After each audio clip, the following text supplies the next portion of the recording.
Hello and welcome to another MotoGP video. This one's not a setup video. Unfortunately, this isn't the video I was going to make. I've got the new 2026 game. What I was going to do was, hang on, I'm just flicking through it. What I was going to do was a MotoGP 26 career video versus the 25. Unfortunately, 26 has got faults with it that just for me make the career mode not worth playing at the moment till it's had some updates. So I thought what I'd do is just run through how to get the best out of 25 career. So on this particular one, this is using the 2026 mod, but if you've got rider transfers on after really that first season, probably the mod don't really make any difference. So anyway, in fact, come to think of it, the mod just lets you have the team lineups that what you're going to get in 26 on your first season. So once if you do it for transfers the next season, it'll go on. So what you can see here, I'm on round 6. Pedro Acosta's leading the championship. On the KTM still, with George Martin in 4th, and you got Bagnaia and Marc Marquez on the Aprilia. What I've found with playing the career mode is, I think this is my 5th season, something like that, is if you develop the bikes really well in the season that you're on a particular team, the following, sometimes on the season you're on, your bike will generally do quite well. Like I did do just a one-off season on the LCR Honda, and Chantra actually won a couple of races towards the end of the season. The season before this one, I was teammate to Pedro Acosta, and even though I thought I developed the bike quite well and won the championship, he didn't do jack shit that whole season, yet he's doing pretty well on this one, as you can see, and George obviously took my place. My first championship winning season, because I didn't win it the first season, was on the Aprilia, and the Aprilia has been strong ever since, regardless of who's been on it. Anyway, so that's basically how you can influence the game. I'm pretty sure if I develop the Honda that I'm on now pretty well this season, if I was to do another season next season, that Honda's probably going to be fairly good, because that's basically how it's worked, is whatever bike I was on the season before usually does quite well.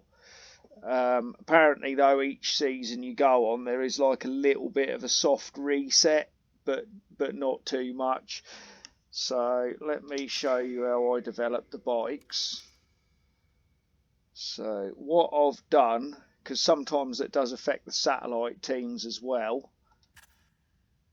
So for example, I'm on the normal Honda, so my development, what I'm trying to do is develop the Honda so that if there's any weaknesses in another team's, in my bike compared to another team, I'll work on them. So at the moment, I'll be looking to get controlled fuel delivery better, get the handling better, and ideally I could do with probably more aerodynamic penetration. Obviously, if the traction control and anti-wheelie come up when I do the testing as things to upgrade, well, then they'll go up a bit as well. But obviously the LCR Honda's going to improve as the season goes on. You can see there that the Aprilia's pretty good. So when I was on the Ducati, I tried to keep that the same as the BK8, which was actually a little bit stronger that season. But apparently the factory teams, when they're controlled by AI, do develop a little bit quicker, so it does sort of throw it out. The VR46 has generally been quite weak all the time. The Trackhouse has been pretty good. That's pretty similar to that Aprilia, partly again because my first season was on that, so I tried to develop that the same as the Aprilia. So on that, the second season when I was on the factory Aprilia, basically that was like podium lockouts a lot of the time on the Aprilias then. So that's the thing. you can influence each season, how you do it. When you get your little bit where you come up with, you select your rival, if you go for development efficiency rather than going for prestige and stuff like that, obviously you're going to boost the bike up quicker. The only thing you've got to think about is if you've got a particularly good bike and you're going to change teams the following season, well, you're going to be racing against that the next season. But you know, I keep the difficulty level not too high. You can see my stats overall, what I've done. Obviously, beginning of the season, the Honda was, at the moment, is probably the weakest bike on the grid. So, and the factory Honda is actually worse than the LCR. So you can see I'm not doing particularly well with it. I've managed one podium so far. I think if we go to standings,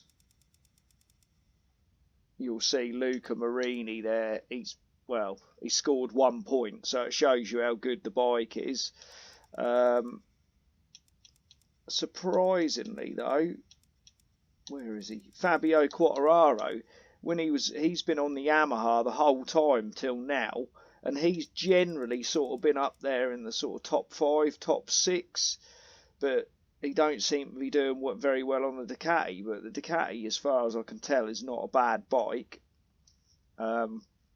Probably not going to be obviously as good as the KTM because I'd last developed it, and obviously the Aprilas, they just seem to be strong whatever. But as I say, I have got the 2026 mod on. If I was to have just played the stock MotoGP 2025 game, then obviously over the seasons that'd probably pan out a little bit different. So that's basically how I'm playing it. I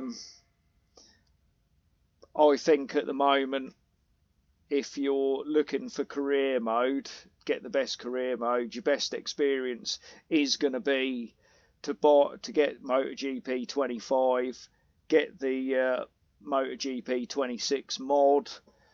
I think if I go into a race or something, it should come up with who does it. Yeah, mod by Biker 7202, but it's on GG Overtake or whatever it is. Good morning from Le Mans. We can already. I mean, all I've been doing as well when I've been playing the game, which is just using my basic all tracks, all weathers setup, and then on 1 or 2 tracks I might have to just tweak a few little bits and pieces. But typically what I do is I do the main practice session where you have to get in the top half of the field or top 10 to go through to qualifying 2. And I usually start off with the soft tyres, which I'm doing there, do a couple of laps, then I'll go and sort of switch to maybe a soft rear, do a couple of laps. I'll try the different engine powers as well. And usually you'll sort of hit your flow, get a nice bit of qualifying, and away you go. So The mechanics take the. don't know if we'll see anyone else on track. Probably not. But comparing it to the new game, if you're still here, the reason I don't like the new game, the physics are different. You could argue that they're possibly a little bit more realistic, certainly a little bit harder, but that's probably partly because I've got used to playing on this game. Also, it's worth noting, whenever you do your practice or qualifying sessions, quite often your teammate comes out behind you, like Luca Marini's done there. So if you want to get a bit of a tow, sometimes you can just let him in front. Whoop, he caught me out a little bit there though. Bear in mind I ain't practiced this, so I might be a little bit shit. And I'm trying to talk and play at the same time, which generally I'm not very good at doing. I was going to say something else, but I can't. Oh yeah, the reasons why 2026 I'm not happy. As you'll see, I've gone for the soft tyres. If you play career mode on 2026, and literally it doesn't matter whether you're Moto 3, Moto 2, whatever, you basically can't change tyres. If you change any of the setup at all, it won't stick. So you've basically got the standard setup bike with the standard set tyres, and to me it's like, alright, maybe I could turn the settings, the difficulty level down, and I could do a career. But to me, part of the fun is trying to get some decent laps and try all the different tyres and things like that. So it's kind of killed it for me, because it's like, even though I'm not a particularly good player and I'm not really like the most simulation oriented person, it's just taken the immersion out of it completely. That said, I haven't played the new game online, so you might be able to do your changes and things there. I've done a few hot laps on the old leaderboards. I haven't posted the setup for the game yet, but I will have one sorted out fairly soon. And if you play just a GP race, you can change the tyres and that in that as well. But if you do a championship, not a career mode, normal championship, you can't change the tyres. So that is essentially why I don't like the new game at the minute. My guess is that what's happened is somebody who's been programming the game has got upset. So on the way out, they've just flipping altered the code to make it so that Milestone probably loses a few quid when people go and get a refund on Steam. I would imagine it's something like that. I can't think that with them using Unreal Engine 5 for the second year, so it's not like it's. Oh, that's a bit naughty, wasn't it? It's not like they don't know the engine. And changing tyres is like quite a fundamentally important part of any sort of racing game that's remotely serious. I can't imagine that they didn't sort of test it and make sure you could do that. So yeah, I mean, my advice is, if you can get 25 for a decent price, load in the mod, the 2026 mod, so you got all the team lineups and everything. Yeah, just do that, enjoy that, and then maybe when they've done a patch or two, what am I doing? I've changed tyres, don't I? When you've done a patch or two, then get the new game. So there you go. Just quickly told you what I think's best on the career. Told you why I don't want the new game, and yeah, hope this helps someone. If you have gone and bought the new game, the MotoGP 2026, I would, and you really love these games, I would personally keep hold of it and just wait for an update. They'll sort it out. So, alright, goodbye.